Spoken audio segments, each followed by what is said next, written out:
பேரறிஞர் அண்ணா அவருடைய 114வது பிறந்த நன்னாள் இந்நாள். பேரறிஞர் அண்ணா அவர்கள் திராவிட இயக்கத்தை தோற்றுவித்த பொழுது அவருடைய கொள்கை கோட்பாடுகள் திராவிட இயக்கத்தினுடைய பரிணாம வளர்ச்சி எதையும் டாக்டர் புரட்சி தலைவர் எதையும் டாக்டர் புரட்சி தலைவி அம்மாவுடைய காலம் வரை அண்ணா சொல்லிய தாரக மந்திரங்களை காப்பாற்றித்தான் இந்த இருவரும் மாபெரும் தலைவர்களும் ஆட்சி நடத்தினார்கள். இன்றைக்கு அண்ணாவுடைய பிறந்த நல்நாளை முன்னிட்டு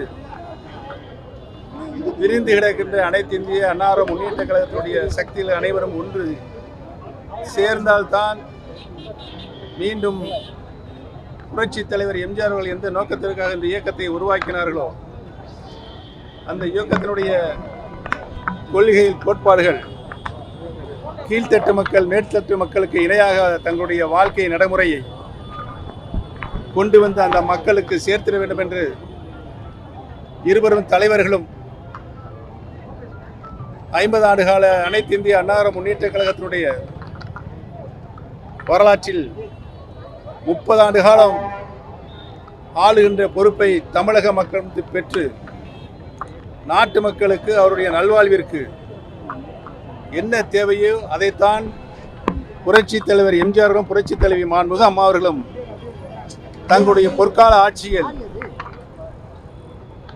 தமிழக அரசிலிருந்து பெறப்படுகின்ற மாநிலத்தினுடைய சொந்த வருவாயை கொண்டு நம்முடைய மாநிலத்தினுடைய அனைத்து மக்களுக்கும் கிடைக்க செய்கின்ற அவருடைய பொதுமக்களுடைய திருக்கரங்களை நேரடியாக கிடைக்க செய்கின்ற ஆட்சியை இருவரும் தலைவர்களும் நிகழ்த்தி காட்டி வரலாறு சாதனை படைத்தார்கள். அந்த சாதனை மீண்டும் திரும்ப வேண்டும் என்றால் புரட்சி தலைவர் புரட்சி தலைவி மாண்புமிகு அம்மாவுடைய நல்லாட்சி தமிழகத்திலே மலர வேண்டும் என்றால் விரிந்து கிடக்கின்ற அனைத்து இந்திய அன்னார முன்னேற்ற கழகத்தினுடைய சக்திகள் ஒருங்கிணைந்தால்தான் அது சாத்தியமாகும் என்ற சூழ்நிலை இன்றைக்கு மக்கள் பேசிக் கொண்டிருக்கிறார்கள். ஆக தொண்டருடைய உணர்வுகளையும் தமிழக மக்களுடைய உணர்வுகளையும் மதித்து நடந்து விரிந்து கிடக்கின்ற அனைத்து இந்திய அன்னார முன்னேற்ற கழகத்தினுடைய சக்திகள் ஒன்றிணைய வேண்டும் என்று பேரறிஞர் அண்ணாவுடைய பிறந்த நாளில் சபதம் ஏற்போம் சம்மதம் ஏற்போம் வெற்றி பெறும் என்பதை சொல்லி விடைபெறுகிறேன். நன்றி, வணக்கம். அனைவரும் ஒன்றிணைய வேண்டும் அப்படின்னு சொல்லிட்டு வளர்மதி போன்றவர்கள் சொல்றாங்க. சசிகலா, செங்கோட்டையன், ஓ பன்னீர்செல்வம் போன்றவர்கள் ஒன்றிணைய சொல்லுங்க, அதுக்கப்புறம் ஒன்றிணைவதை பத்தி பேசலான்றாங்க. நீங்க எப்ப அவங்களெல்லாம் சந்திக்க போறீங்க? உங்களுக்கு எல்லாம் நன்றாக தெரியும், புரட்சி தலைவர் எம்ஜிஆர் அவர்கள் இந்த இயக்கம் எந்த வழியில் சென்றால் நல்ல வழியாக இருக்கும் என்று கழகத்தினுடைய கொள்கை கோட்பாடுகளை கழக விதிகளை உருவாக்கி நம்மிடம் தந்திருக்கின்றார்கள். அந்த கழக சட்ட விதி தான் இருவரும் தலைவர்களும் 50 ஆண்டு காலம் அதை நடைமுறைப்படுத்தினார்கள். கழக சட்ட விதிக்கு இன்றைக்கு ஊறு ஏற்பட்டிருக்கிறது.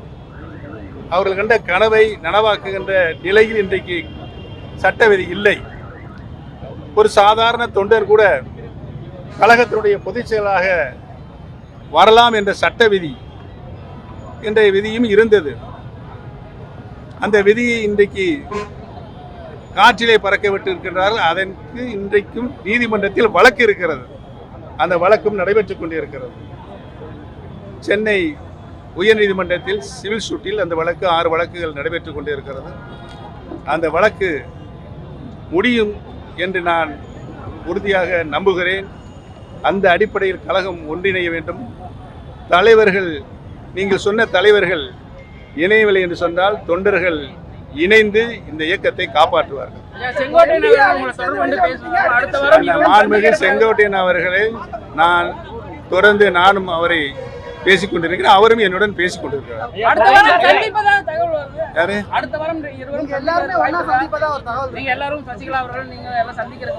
யார் சொன்னா? யார் சொன்னார்? இல்ல இல்ல, அந்த யாரு சொன்னாரு நீங்க சொன்னால் அது உண்மையா பொய்யா நான் சொல்லிடுறேன். நான் சொல்றேன், சந்திக்கிற வாய்ப்பு இருக்கிறது. நான் ஏற்கனவே நேற்று திண்டுக்கல்லில் சொல்லிவிட்டு வந்து விட்டேன். அவர் என்னிடம் பேசினார், நானும் அவரிடம் பேசினேன். சந்திப்பதாக சொல்லியிருக்கிறார். சந்திப்பதற்கு அவர் நேரமும் என்னுடைய நேரம் ஒத்து வந்தால் சந்திப்போம். மீண்டும் தேசிய ஜனநாயக கூட்டணியில் இணைவதற்கு வாய்ப்பு இருக்கா சார்? என்டிஏக்குள்ள போறதுக்கு வாய்ப்பு இருக்கா? என்டிஏ அலையன்ஸ்ல மீண்டும் போறதுக்கு வாய்ப்பு நான் ஏற்கனவே சுபாஷுக்கு சொல்லிவிட்டேன், அரசியலில் எதிரும் இல்லை, நண்பர்கள் இல்லை, எதுவும் நடக்கலாம், பொறுத்திருந்து பாருங்கள். ஐயா, திருச்சியில விஜய் தேர்தல் பரப்பில் தொடங்கும் போது எம்ஜிஆர் சிலையை வணங்கிட்டு தான் தொடங்கியிருக்காங்க. அதே போல தேர்தல் பரப்பிலும் போது ஜெயலலிதா அம்மா சொல்லுவாங்க, சொன்னீர்களே செய்தீர்களா, அந்த முழக்கத்தை தான் அவர் முன்னாடி வைக்கிறாரு. இதை எப்படி பாக்குறீங்க? அதாவது அரசியலில் இனிமேல் வர வேண்டியவர்கள், வந்து கொண்டிருப்பவர்கள், வர வேண்டியவர்கள் அனைவரும் புரட்சித் தலைவர் எம்ஜிஆருடைய தாரக மந்திரத்தான் சொல்லியாக வேண்டும், மாண்புமிகு அம்மாவுடைய தாரக மந்திரத்தான் சொல்லிய வேண்டும். அப்பொழுதுதான் அரசியலில் அவர்கள் வெற்றி பெற முடியும். முதலமைச்சர் வேட்பாளராக எடப்பாடி பழனிசாமி மாற்றினால் நாங்கள் தேசிய ஜனநாயக கூட்டணியில இளைவன் டிடிவி தினகரன் சொல்றாரு. அவர் ஒரு நிபந்தனை வைக்கிறாரு. நீங்க ஏதாவது நிபந்தனை வைக்கிறீங்களா? பொதுச் செயலாளர் பதவி மீண்டும் வந்து பொதுச் செயலாளர் பதவி உள்பட தலைவர்கள் அளித்த சட்ட விதி அப்படியே உருமாறாமல் நிலைத்து நிற்க வேண்டும் என்று நாங்கள் நீதிமன்றத்திற்கு சென்றிருக்கிறோம். அந்த சட்ட விதியெல்லாம் மறுபடியும் மாண்புமிகு புரட்சித் தலைவர் உருவாக்கிய சட்ட விதி வந்தால் அனைத்திற்கு சாத்தியப்படும்.